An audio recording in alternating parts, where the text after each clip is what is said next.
Last chapter for our syllabus is electromagnetic waves and communication system. हमें मालूम है कोई भी इलेक्ट्रिक चार्ज अपनी सराउंडिंग स्पेस में इलेक्ट्रिक फील्ड प्रोड्यूस करता है। जब ये इलेक्ट्रिक चार्ज एक्सेलरेट करेगा तो एसोसिएटेड इलेक्ट्रिक फील्ड चेंज होगा। ये changing electric field changing magnetic field produce करेगा। चेंजिंग मैग्नेटिक फील्ड सोर्स होता है किसका?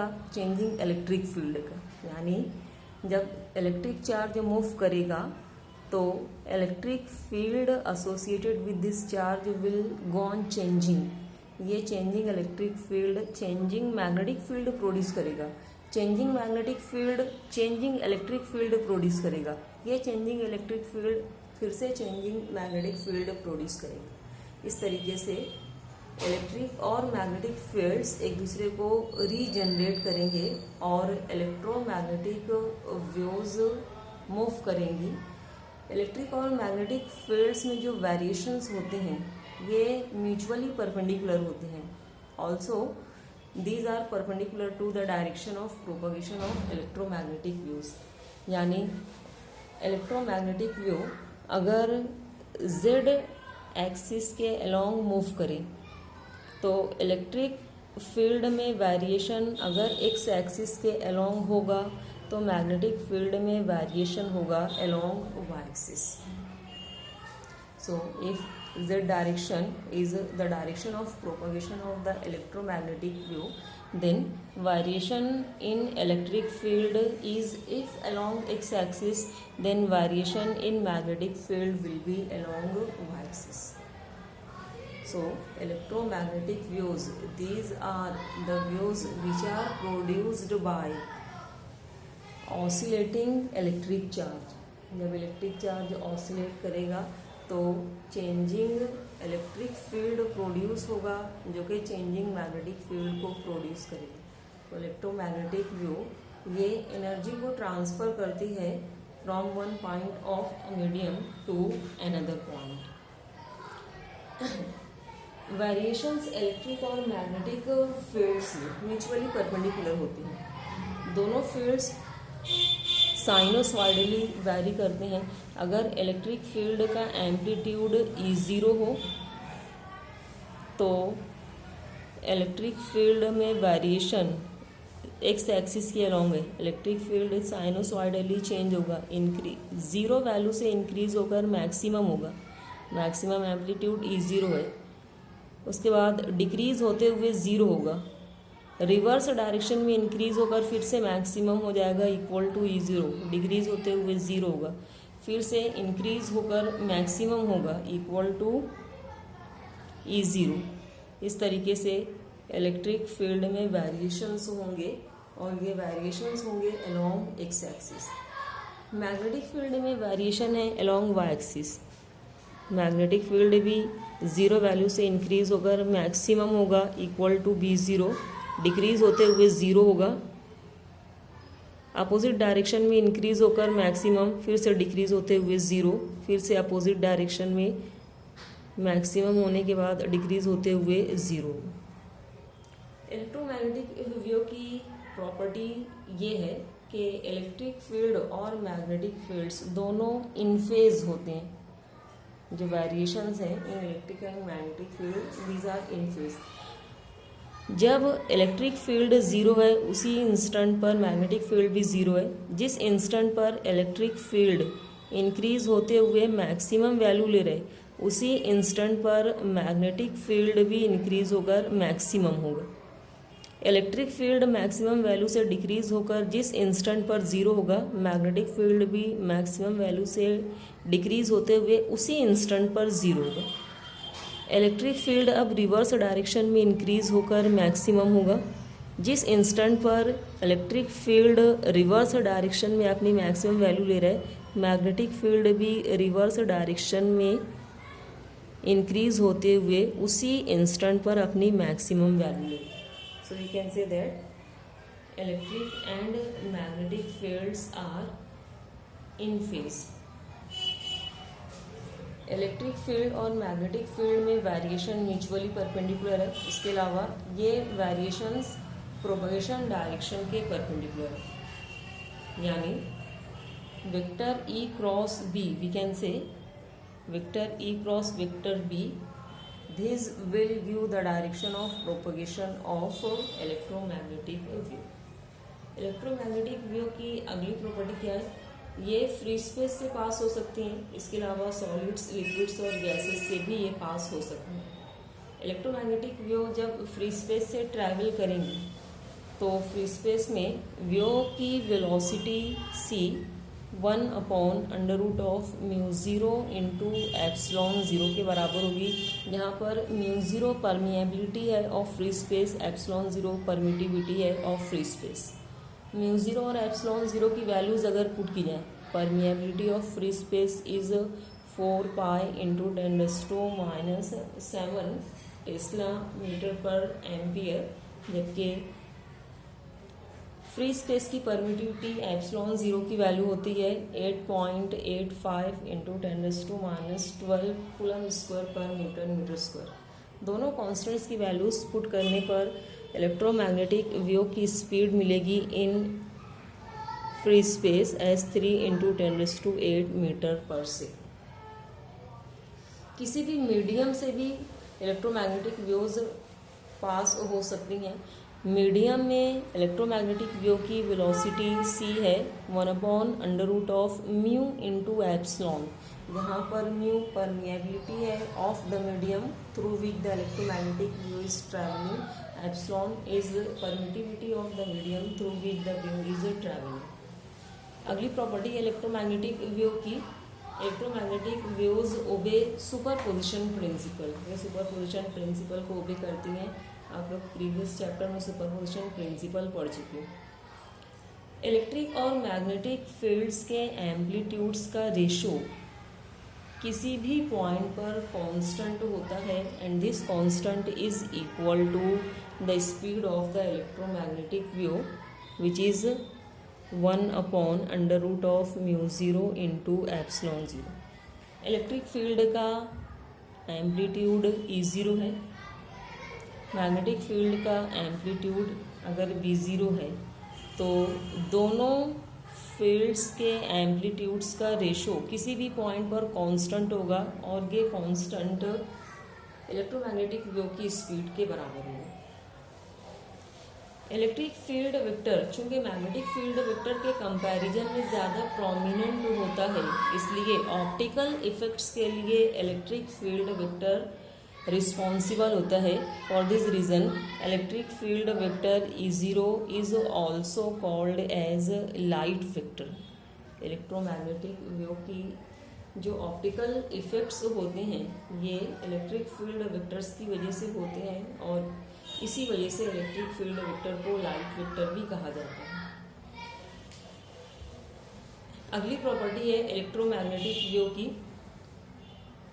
Intensity of electromagnetic wave due to electric field is equal to 1/2 epsilon 0 into E0 square and intensity of magnetic field is half B0 square upon μ0.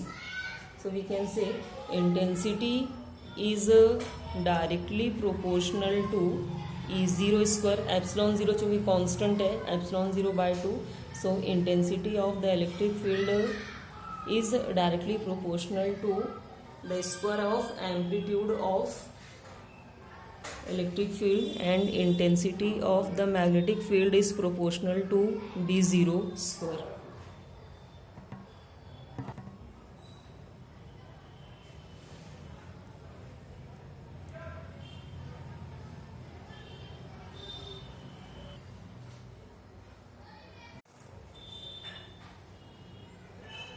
Our next topic is electromagnetic spectrum. Electromagnetic waves को उनकी frequency या wavelength के मुताबिक अलग अलग groups में sequentially arrange किया गया है, ऑर्डरली डिस्ट्रीब्यूट किया गया है। ये सिक्वेंशियल अरेंजमेंट इलेक्ट्रोमैग्नेटिक वेव्स का according to their wavelength or their frequency in different groups having different properties is called electromagnetic spectrum. 7 regions हैं इलेक्ट्रोमैग्नेटिक स्पेक्ट्रम के, जिसमें से हम 4 रीजन्स देखेंगे। पहला reason radio wave,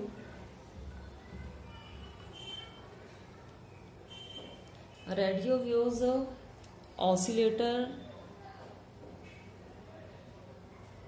electric circuits के ज़रिए प्रोड्यूस किए जाते हैं, जो कैपेसिटर और इंडक्टर पर कंसिस्टेड होते हैं। तो कैपेसिटर के कैपेसिटेंस और इंडक्टर के इंडक्टेंस को हम सिलेक्ट करके डिज़ायर्ड फ्रीक्वेंसी की रेडियो वेव्स प्रोड्यूस कर सकते हैं। प्रॉपर्टीज़ क्या है रेडियो वेव्स की? इनकी वेवलेंथ तो बहुत ज़्यादा होती है, from few centimetres to few hundreds kilometres. Uses radio waves के, रेडियो वेव्स को वायरलेस कम्युनिकेशन पर्पस के लिए यूज़ किया जाता है। These are used for wireless communication purpose.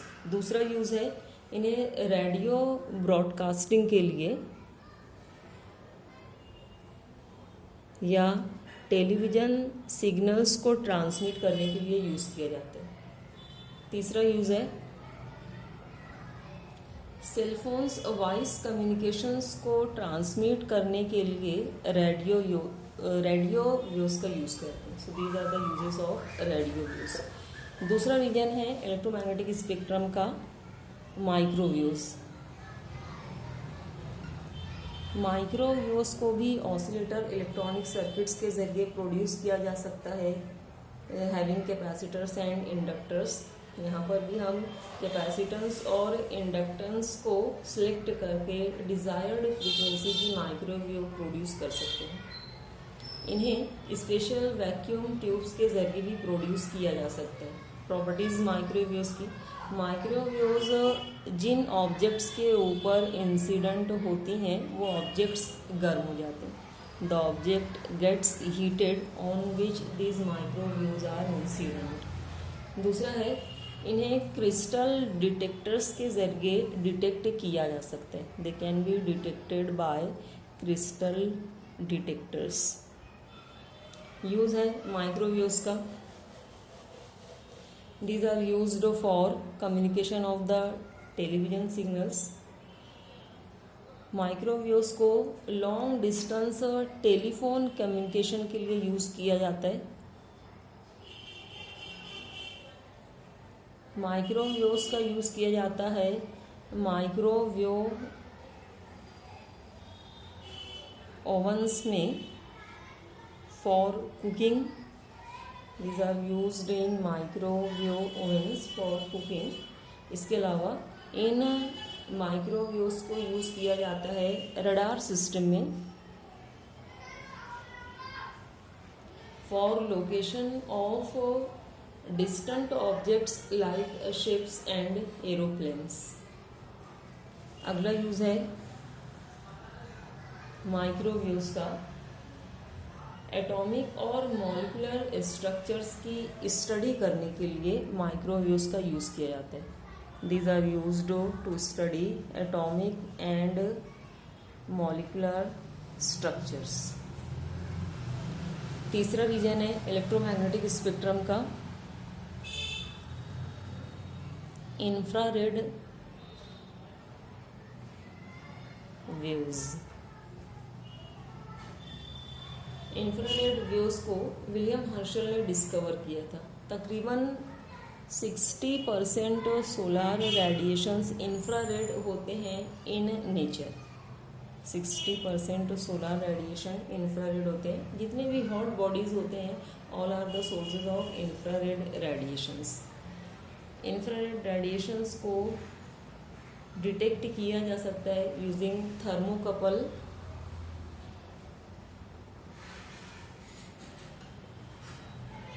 और थर्मोपाइल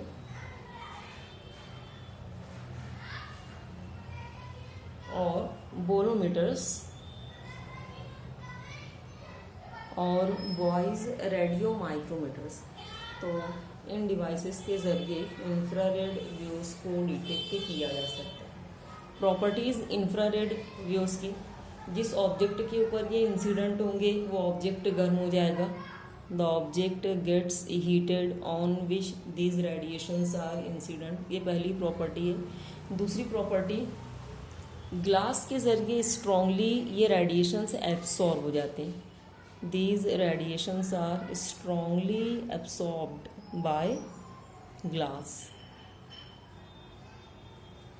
और तीसरी प्रॉपर्टी है ये फॉग, मिस्ट और क्लाउड्स के थिक कॉलम्स को भी पेनिट्रेट कर सकते हैं। गहरे बादलों से, गहरी धुंध और गहरे कोहर में से भी इंफ्रारेड रेडिएशंस पास हो सकते हैं। यूजेस इंफ्रारेड रेडिएशंस के, इन रेडिएशंस को यूज़ किया जाता है इन रिमोट सेंसिंग, रिमोट सेंसर्स में इनका यूज़ किया जाता है। सुपरफिशियल ट्यूमर्स को डायग्नोस करने के लिए इन रेडिएशंस का यूज़ किया जाता है। इसके अलावा वेरिकोज वेन्स, जो फूली हुई नसें हैं, उनके डायग्नोसिस में भी इनका यूज़ किया जाता है। तीसरा यूज़ है in infantile paralysis. Infrared radiations are used for cure. वो पैरालिसिस जो अपने इब्तदाई स्टेज में है, इन्फेंटाइल पैरालिसिस कहलाता है। तो इन्फेंटाइल पैरालिसिस को क्योर करने के लिए इंफ्रारेड रेडिएशंस का यूज़ किया जाता है। इन रेडिएशंस को यूज़ किया जाता है to treat sprains, dislocations and fracture. Bone fracture में या बोन्स अगर डिसलोकेट हो गई हैं तो उनके ट्रीटमेंट के लिए इंफ्रारेड रेडिएशंस का यूज़ किया जाता है। इसके अलावा इंफ्रारेड रेडिएशंस को यूज़ किया जाता है in solar water heaters and solar cookers. Water heaters, solar water heaters और सोलार कुकर्स में इंफ्रारेड रेडिएशंस का यूज़ किया जाता है। इसके अलावा थर्मोग्राम्स, स्पेशल फोटोग्राफ्स होते हैं इंफ्रारेड रेडिएशंस की, जो बॉडी के डिसीज्ड पार्ट को मालूम करने के लिए लिए जाते हैं। जो भी डिसीज्ड पार्ट्स होते हैं बॉडी के, ये ज़्यादा हीट का इमिशन करते हैं as compare to healthy parts, healthy organs. तो थर्मोग्राम्स स्पेशल इंफ्रारेड फोटोग्राफ्स होते हैं जिन्हें डिसीज्ड पार्ट्स को रिवील करने के लिए यूज़ किए जाते हैं। बाइनोक्यूलर्स में और थर्मल इमेजिंग कैमराज में इंफ्रारेड रेडिएशंस का यूज़ किया जाता है इन मिलिट्री एप्लीकेशंस। इसके अलावा इंफ्रारेड रेडिएशंस यूज़ किए जाते हैं to keep green house warm. इन्हीं रेडिएशंस की वजह से हमारा जो ग्रीन हाउस है ये वार्म रहते हैं। इसके अलावा ये टेलीविज़न और वीसीआर के जो रिमोट कंट्रोल्स होते हैं इनमें भी इनका यूज़ किया जाता है। So these are the uses of infrared radiations. Fourth region है हमारे इलेक्ट्रोमैग्नेटिक स्पेक्ट्रम का विजिबल रीजन या विजिबल लाइट। ये सबसे ज़्यादा फैमिलियर फॉर्म है इलेक्ट्रोमैग्नेटिक वेव्स का, और चूँकि ह्यूमन आई डिटेक्ट कर सकती है इसीलिए ये वेवलेंथ रेंज विजिबल लाइट कहलाती है। और विजिबल लाइट को प्रोड्यूस किया जा सकता है यूजिंग एटॉमिक एक्साइटेशन। एटम्स को एक्साइट करके विजिबल लाइट का प्रोडक्शन किया जाता है। प्रॉपर्टीज़ क्या हैं विजिबल लाइट की? डिफरेंट वेवलेंथ डिफरेंट कलर्स को प्रोड्यूस करती हैं। वेवलेंथ की लिस्ट दी हुई है टेबल में। और जो विजिबल लाइट इमिट होती है या रिफ्लेक्ट होती है किसी भी ऑब्जेक्ट से प्रेजेंट अराउंड अस। ये हमें उस ऑब्जेक्ट के ताल्लुक से इंफॉर्मेशन देती है, इस तरीके से हमें सराउंडिंग की इंफॉर्मेशन मिलती है। So these are the properties of visible light. Now let us see how the electromagnetic waves can be propagated. Propagation of electromagnetic waves. Electromagnetic waves solids, liquids और गैसेस में से प्रोपगेट कर सकती हैं, travel कर सकती हैं। ये फ्री स्पेस से भी ट्रैवल कर सकती हैं। इलेक्ट्रोमैग्नेटिक वेव्स प्रोपगेशन के लिए अर्थ एटमॉस्फेयर का यूज़ करती हैं। अर्थ एटमॉस्फेयर ये अर्थ के गिर्द एक गैसियस इन्वेलप है जो कई हजार किलोमीटर तक फैला हुआ है। ये गैसियस इन्वेलप अर्थ एटमॉस्फेयर कहलाता है। एटमॉस्फेयर को बहुत सारी लेयर्स में डिवाइड किया गया है। Suppose this the surface of earth. Earth surface से 20 किलोमीटर डिस्टेंस तक जो गैसियस लेयर है दिस कॉल्ड ट्रोपोस्फियर। जो पहली लेयर है एटमॉस्फेयर की which extends from the surface of earth up to 20 kilometres is called troposphere. दूसरी लेयर जो अर्थ सरफेस से 50 किलोमीटर डिस्टेंस तक एक्सटेंड करती है इज कॉल्ड स्ट्रेटोस्फियर। ये दूसरी लेयर है अर्थ एटमॉस्फेयर की।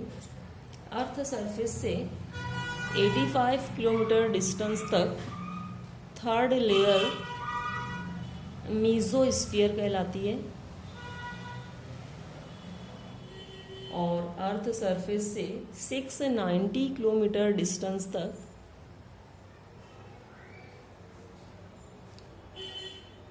फोर्थ लेयर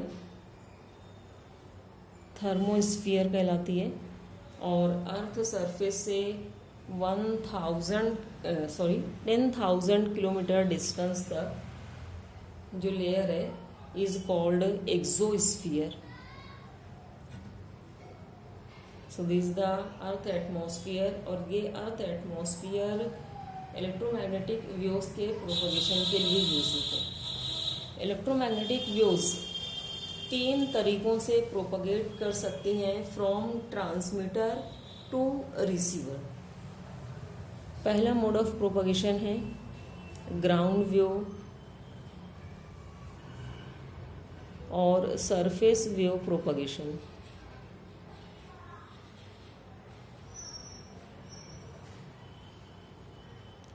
अगर रेडियो वेव ट्रांसमिटिंग एंटीना से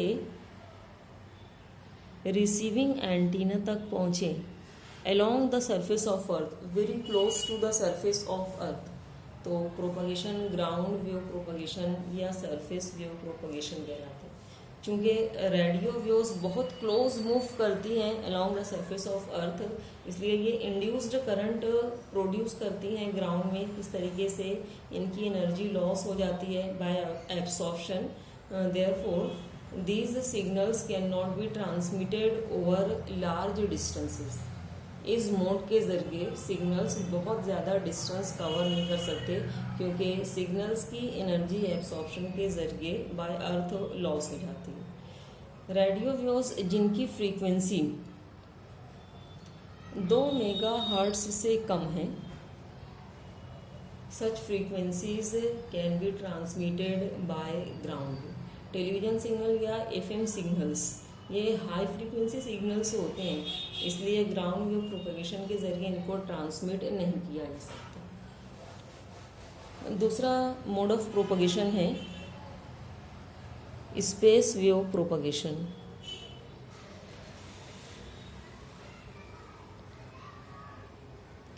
इस मोड के ज़रिए this is the surface of the अर्थ। इस मोड के ज़रिए रेडियो वेव्स ट्रांसमिटिंग एंटीना से रिसीविंग एंटीना तक पहुंचती हैं, आइदर डायरेक्टली और आफ्टर रिफ्लेक्शन फ्रॉम ग्राउंड, और after reflection from troposphere, the first layer of the earth atmosphere. So if the waves reach from transmitter to receiver either directly or after reflection from earth or after reflection from troposphere, then the propagation is called space wave propagation. वो wave जो transmitter से directly receiver तक पहुंचती है, this wave is called direct wave. The wave which reaches receiver after reflection from earth surface is called ground reflected wave. और wave जो transmitter से receiver तक पहुंचे आफ्टर रिफ्लेक्शन फ्रॉम ट्रोपोस्फियर, ये वेव ट्रोपोस्फेरिक वेव कहलाती है। इस mode के जरिए 30 मेगाहर्ट्ज से ज़्यादा फ्रीक्वेंसी को ट्रांसमिट किया जा सकता है। Suppose this earth, this centre of earth and r is the radius of earth. Suppose earth surface पर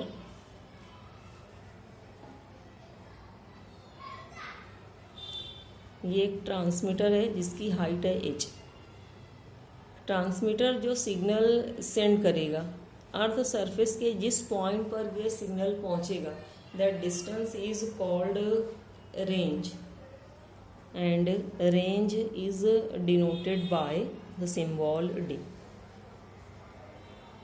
The maximum distance over which the signal can reach from a transmitter, transmitter से signal जो maximum distance cover करके earth surface तक पहुंच सकेगा, ये range कहलाता है। तो रेंज की इक्वेशन मालूम करने के लिए हम एक ट्रांसमीटर कंसिडर करेंगे ऑन द सरफेस ऑफ अर्थ जिसकी हाइट h है, and d is the range.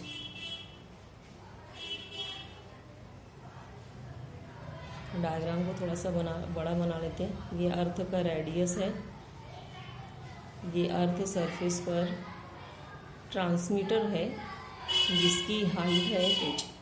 This the radius of the earth r, this the centre of the earth c, and this the point where signal reaches from transmitter.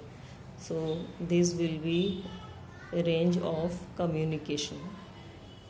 यहाँ पर जो triangle बन रही है ये right angled triangle है।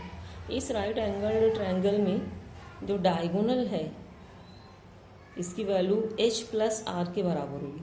Pythagoras theorem अगर हम अप्लाई करें तो h plus are bracket square diagonal square h plus are bracket square के बराबर होगा। बाय पाइथागोरस थ्योरम किसके बराबर होगा? ये equal to sum of squares of these two sides, that is diagonal square will be equal to d square plus r square। Expand करेंगे h plus are bracket square को, expansion क्या हो जाएगा? h square plus 2h r plus r square, and right hand side is d square plus r square. So r square will be cancelled. अब चूँकि h की value बहुत कम है एज कम्पेयर टू d, इसलिए h स्क्वायर और भी कम होगा। So we will neglect h square. तो d स्क्वायर की वैल्यू यहाँ से क्या मिलेगी? 2h इंटू आर, और range d will be equal to under root of 2h into r. This is the formula for range. So in this equation, since r, which is radius of earth, is constant, we can say the range depends on height of the transmitting antenna. Range increase करने के लिए transmitting antenna की height को increase करना होगा। Range can be increased by increasing height of the transmitting antenna. Now the third mode of propagation is sky wave propagation.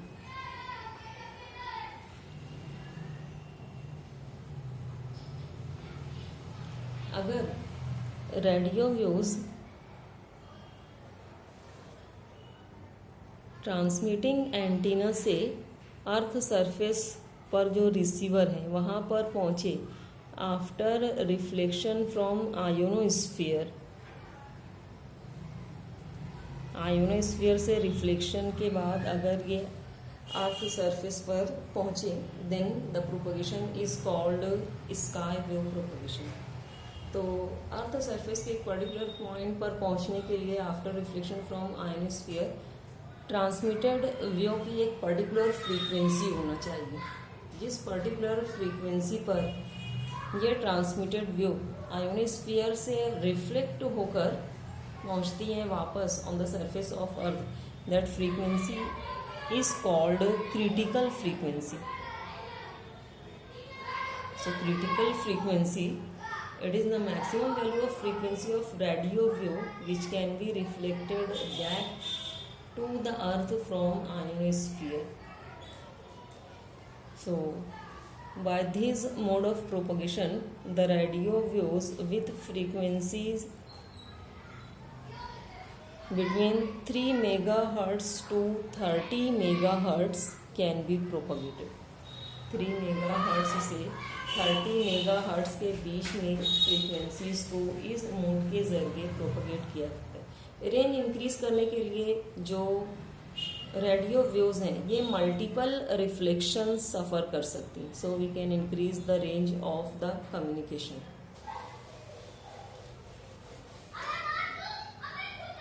Now our next topic is communication system.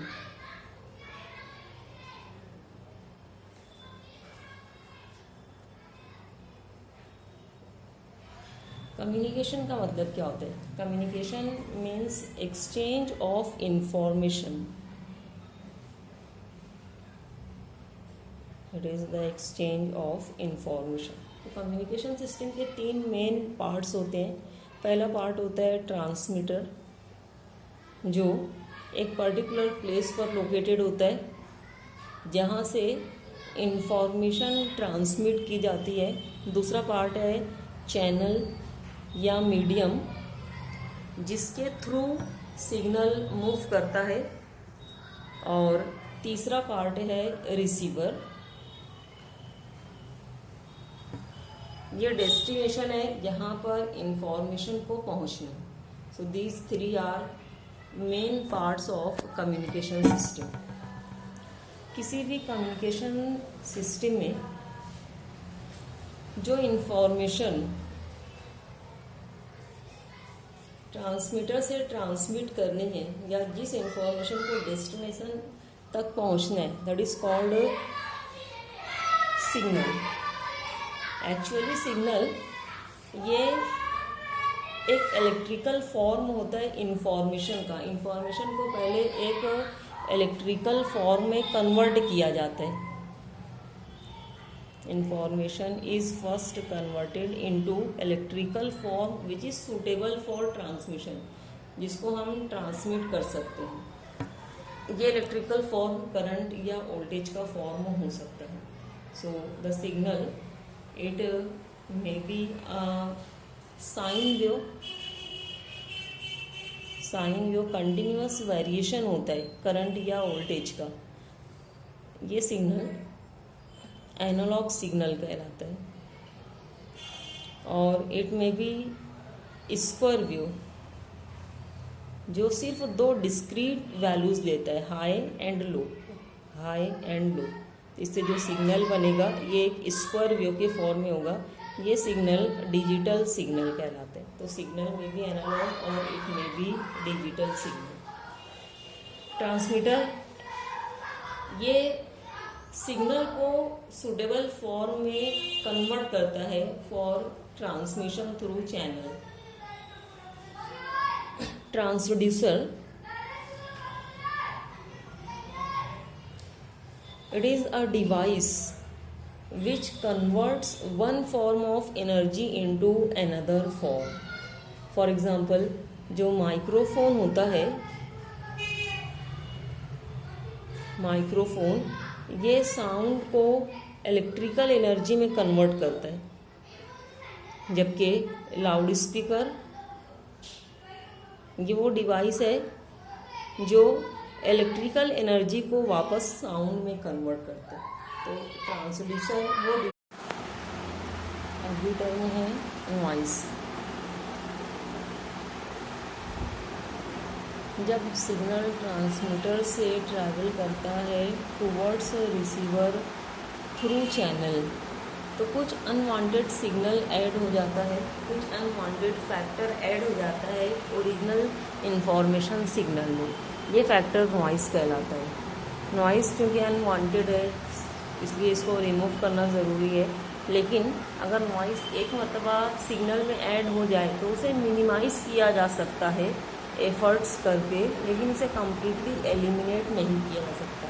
तो communication system का सबसे बड़ा problem noise है। अगली term है attenuation. जब signal move करता है, ट्रैवल करता है ट्रांसमीटर से रिसीवर की तरफ थ्रू चैनल, तो सिग्नल की स्ट्रेंथ कम हो जाती है, इसकी स्ट्रेंथ लॉस हो जाती है। This loss in strength of the signal is called attenuation. जब सिग्नल की स्ट्रेंथ कम हो जाएगी तो फिर ये लार्ज डिस्टेंस कवर नहीं कर सकेगा। तो लार्ज डिस्टेंस कवरेज के लिए ज़रूरी है कि सिग्नल की स्ट्रेंथ को वापस इंक्रीज़ किया जाए। So the increase in strength of the signal is called amplification, and amplification is done by means of amplifier. So amplification it is increase in strength of the signal. Range communication की वो maximum distance होता है between source and destination, between transmitter and receiver. The maximum distance is called range of the communication. हम range को increase कर सकते हैं using repeaters. Repeaters क्या होते हैं? ये ट्रांसमीटर और रिसीवर्स के कॉम्बिनेशंस होते हैं। कम्युनिकेशन की रेंज इंक्रीज करने के लिए क्या किया जा सकता है? ट्रांसमीटर जो सिग्नल ट्रांसमिट कर रहे हैं ये रिसीवर तक पहुंचेगा। रिसीवर इन सिग्नल्स को रिसीव करने के बाद एम्प्लीफिकेशन करेगा, फिर से इन सिग्नल्स को ट्रांसमिट करेगा, नेक्स्ट रिसीवर इसको रिसीव करेगा, फिर से एम्प्लीफिकेशन के बाद इसको ट्रांसमिट करेगा। तो रिसीवर और ट्रांसमीटर के कॉम्बिनेशंस रिपीटर्स कहलाते हैं। तो रिपीटर्स के ज़रिए हम कम्युनिकेशन की रेंज को इंक्रीज कर सकते हैं। Modulation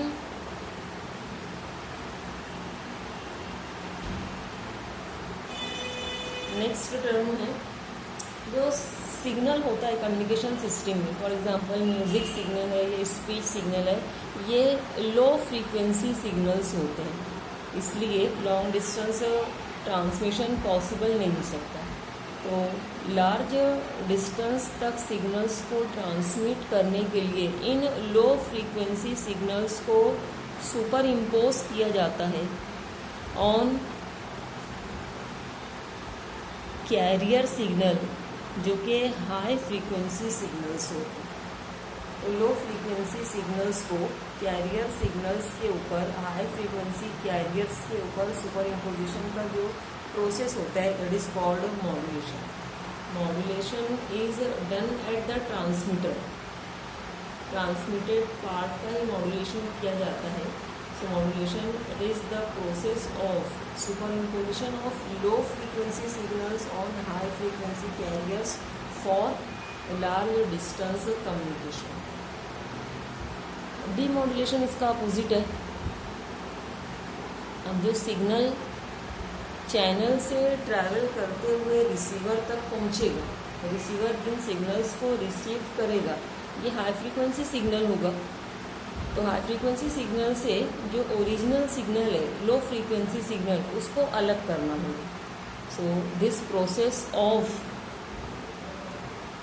detaching the original signals from high frequency carriers is called demodulation. So demodulation it is the process of regaining of original signal or low frequency signal from modulated wave. Demodulation कहाँ पर होगा? Receiver part पर होगा. So these were some of the important terms used in communication system. So here our chapter is over.